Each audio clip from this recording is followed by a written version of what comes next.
यो आजभन्दा 1 वर्ष अगाडिको तस्बिर हो हैन। हाम्रो यात्रा सुरु भएको छ। तिलाठी कोइलाडी गाउँपालिका जाँदैछौँ हामी। यति बेला ठ्याक्क गीत बजिरहेको छ, मलाई माफ गरिदेऊ गोपाल योन्जनजीको। अनि त्यस पछाडि बच्चा हाम्रो हजार सपनाहरूको माया लागेर आउँछ। त्यहाँ पुग्न साथ हामीले पुष्पा 2 हेऱ्यौँ। अब काम र रमाइलो त ब्यालेन्स गर्नु पर्यो। त्यस पश्चात भोलिपल्ट हामी लाग्यौँ हाम्रो मिसनमा। हाम्रो मिसन भनेको चाहिँ अब यो चाहिँ राजविराज बजार हो है। हामी चाहिँ यहाँ एउटा प्रोजेक्टको फिल्ड भिजिटमा आएका थियौँ कि अब्जर्भेसनको लागि, र प्रोजेक्टको नाम थियो leave no one behind education for all, जुन चाहिँ युरोपियन युनियनद्वारा फन्ड र सेभ द चिल्ड्रेनले चाहिँ कार्यान्वयन गरिरहेको थियो। र यो प्रोजेक्ट कस्तो हुँदैछ भनेर हामीले चाहिँ एज अ युथको धारणा हेर्दै अनि हामीले चाहिँ रिपोर्ट बुझाउनु पर्ने हुन्छ कि यो प्रोजेक्टलाई फर्दर कन्टिन्युटी गर्ने कि नगर्ने, यसलाई फन्ड गर्ने कि नगर्ने, कतिको इम्प्याक्टफुल छ भनेर। यी हेर्नु न हाम्रो ठाउँ कस्तो छ अनि गाउँघर कस्तो छ। यो बाबुलाई बसेको देखेर कस्तो बालपनको याद आएको कि म पनि यसरी नै बस्थेँ। अब हाम्रो गाउँ सुरु हुन्छ, ठ्याक्क त्यो चाहिँ अघि हाइवे सकियो। अनि यो देख्दाखेरि चाहिँ कस्तो आफ्नै गाउँघर जस्तो लागेको। म आफू पनि तराई बासिन्दा, म चाहिँ झापाको हो। अनि झापामा पनि हाम्रो पनि अब ठाउँ घरहरू गाउँघरहरू चाहिँ यस्तै छन्। यो सबै देख्दै हुनुहुन्छ नि, यो गोबरको गुइठा हो कि यो मजाले घरमा घाममा सुकाइएको छ नि, त्यो गोबरको गुइठा चाहिँ आगो बाल्न प्रयोग गरिन्छ। यो चुलोहरू हेर्नुहोस् न। अब मान्छेहरू ठ्याक्क हामी यति बेला चाहिँ धान काटेर चाहिँ झारीहोरी अब त्यो सिजनमा गएको थियौँ। चिसो चिसो महिना, तर जाडो जाडो चाहिँ होइन, गर्मी चाहिँ भएको थियो। यहाँ बच्चाहरू बच्चाले बाख्रा चराउँदै अनि आधी उता अगाडिबाट आउँदै गरेको बालबालिकाहरू चाहिँ स्कुलबाट फर्किराख्नु भएको थियो कि कसै स्कुल जाने कोही स्कुल नजाने। अनि अब यो बाली नाली देख्दा चाहिँ ठ्याक्क आफ्नो घरको याद आएको क्या मलाई। यो पनि मेरो घर नै हो होइन, नेपाल मेरो आफ्नै घर हो। अनि हेर्नु न, भारी बोकेर हिँडिराख्नु भएको छ। हामी भने धुलो उडाउँदै हिँडिरहेको थियौँ। त्यो देख्दाखेरि चाहिँ हो कस्तो भारी बोक्नुहुन्छ। तर मेरो मामु बाबाहरू पनि अब घाँस काट्ने भारी बोक्ने, त्यो हामी चाहिँ अहिलेकोले चाहिँ सक्दैनौँ।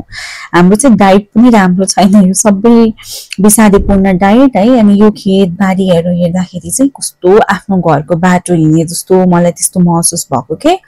बाख्रा पाठीहरू चरिरहेछन्, मान्छेहरूले साग रोप्नु भएको छ कि रोप्नु भएको छ होइन। ठ्याक्क परालहरू अब त्यो धान काटिसके पछाडि परालहरू होइन। अनि यसो हेर्दाखेरि त आफ्नै घर आए जस्तो। मैले अघि पनि भने नि, पश्चिम कोही पूर्व घर आँगन त एउटै हो। काठमाडौँ मात्रै नेपाल होइन, नेपाल धेरै ठुलो छ। यो हाम्रो प्रदेश 2 हो। कस्ता कस्ता ठाउँ छन्, कति कथा छन्, कति कहानी छन्।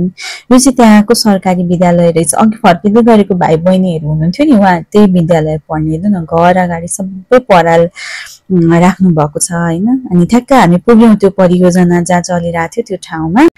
हाम्रो परियोजना चाहिँ के हो भने हर घरमा चाहिँ जस्तो डिसेबिलिटीसँग बाँचिराख्नु भएको हुनुहुन्छ नि बालबालिकाहरू, अपाङ्गताको साथ बाँचिरहेको बालबालिकाहरूको लागि चाहिँ एक घरमा एक शिक्षिका या शिक्षक हुनुहुन्थ्यो कि उहाँहरू चाहिँ अब त्यहीँबाट सेम स्कुलकै सिस्टममा लागू हुन्छ कि पढाउने लेखाउने होइन।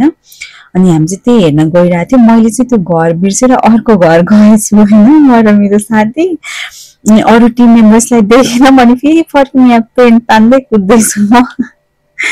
अनि अब हामी त्यहाँ जाँदैछौँ। यहाँ चाहिँ कस्तो हुन्छ भने सेम स्कुलमा कस्तो पढाइ हुन्छ होइन, it's an education beyond walls. मैले अघि पनि भने नि, यहाँ मनबाट पढाइन्छ कि, किनभने education is the most powerful weapon to change the world. कुनै पनि कुरालाई चेन्ज गर्नु छ भने चाहिँ शिक्षाको गुणस्तर राम्रो हुनु पर्यो। उहाँहरू चाहिँ हाम्रो अरू टिम मेम्बर्सहरू पनि हुनुहुन्थ्यो, त्यहीँको सर म्यामहरू होइन। अनि यहाँ हाम्रो नानीले चाहिँ के पढिन् त भनेर सिकाउँदै छिन् क्या, हामीलाई देखाउँदै छिन्। मैले यो जानेको छु भनेर म्यामले यो सबै मेटेरियल्सहरू चाहिँ अर्गनाइजेसनले नै प्रोभाइड गर्छ। उहाँ चाहिँ शिक्षिका हुनुहुन्छ होइन। सबै नै पढाइन्छ कि, सबै 7 वटा किताब हुन्छन्, कपी किताबहरू होइन। त्यहाँ हेर्नु न, अङ्कहरू लेखेको छ, क ख ग घ छ। मजाले घरमै बसेर बिहान 9 बजेदेखि 2-3 बजेसम्म पढाउनु हुने हो होइन। एक्जामहरू लिनुहुन्छ उहाँहरूले। अब जब त्यो स्कुलहरू चाहिँ इन्क्लुसिभ हुन्छन्, फ्रेन्डली हुन्छन्, अनि त उनीहरूले मजाले गएर आफूले यहाँ होम स्कुलिङमा जति क्लास पढेका छन् त्यो सकेर पढ्न त पाए।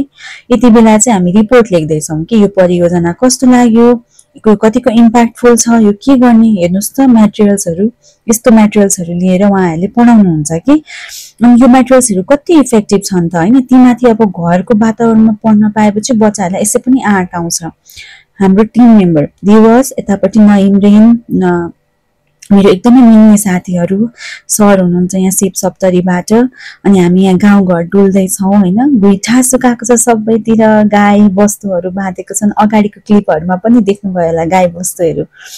अनि अब त्यो गुइठा चाहिँ कति सजिलो हुन्छ नि त बाल्न पनि। अनि त्यही भएर पनि गुइठा अब गाई बस्तु पालेपछि त गोबरको सदुपयोग पनि भयो के। हेर्नु न यो घरमा त लहराले कुबिन्डो हो कि लौका हो कि लहराले घरको छानै छोपेको छ भनेको। अनि म खुसी हुँदैछु आफूले सिक्न पाएँ। मलाई चाहिँ लाग्छ जीवनमा ठुलो अनुभव भनेकै सिक्नु हो, मान्छेको कथा कहानी सुन्नु हो। जति अरूको जिन्दगी हेरिन्छ, देखिन्छ, बुझिन्छ होइन, अर्काको खुट्टामा उभिएर चल्न सकिन्छ, जिन्दगी त्यति नै सहज हुन्छ। जिन्दगीको औचित्य के हो भनेर पनि बुझ्न सजिलो हुन्छ होइन। यहाँ हेर्नुहोस्, this is the power of our women, our hard working women होइन, our powerful people। मेरो लागि त women are the most powerful force in the planet. अनि यो चाहिँ अर्को परियोजना हो। यो चाहिँ हाम्रो अवेरनेस प्रोग्राम हो कि अपाङ्गता भनेको के हो, कसरी हुन्छ, त्यसको लागि चाहिँ त्यहीँको लोकल भोलिन्टियर्सहरू, युवाहरूले चाहिँ उहाँहरूले चाहिँ एभ्री मङ्गलबार चाहिँ चौतारी, खुला चौतारी के भन्ने ठ्याक्क मैले अहिले बिर्सेँ, त्यो गराउनुहुन्छ। अनि त्यहाँ चाहिँ अवेरनेस प्रोभाइड गर्नुहुन्छ क्या, जनचेतना फैलाउनुहुन्छ कि। किनभने मान्छेको धारणा कस्तो हुन्छ भने अपाङ्गता भन्ने बित्तिकै बेग्लै दृष्टिकोणले हेर्ने कि होइन। समावेशीकरण हुनु पर्यो नि त कुनै पनि कुराको प्रगति हुनको लागि त, अगाडि बढ्नको लागि त सबैभन्दा ठुलो कुरा नै समावेशीकरण हो कि। हरेक आवाज समावेश हुनु पर्यो, हिमाल पहाड तराई हरेकमा, गाउँ गाउँको। किनभने यो देश भनेको त इन्टरनेटको सुविधा नभएको मान्छेको पनि देश होइन र भने, नपढेको मान्छे पढेको मान्छे भन्ने कुरा होइन, यो देश सबैको घर हो कि। अनि त्यही भएर शिक्षा चाहिँ सबैको लागि हुनुपर्छ र गुणस्तरीय शिक्षा हुनुपर्छ, त्यो हो मेन। अब यो चाहिँ म तपाईँलाई गाउँघरको क्लिप्सहरू देखाइरहेको छु होइन। यो गाउँघर भनेको चाहिँ कस्तो आफ्नोपन लाग्ने होइन। जे भने काठमाडौँको धुलो खान पाएको थिइनँ, म त खुसी थिएँ। मलाई त यही गाउँघरको धुलो ठिक छ त काठमाडौँको धुलो भन्दा त होइन।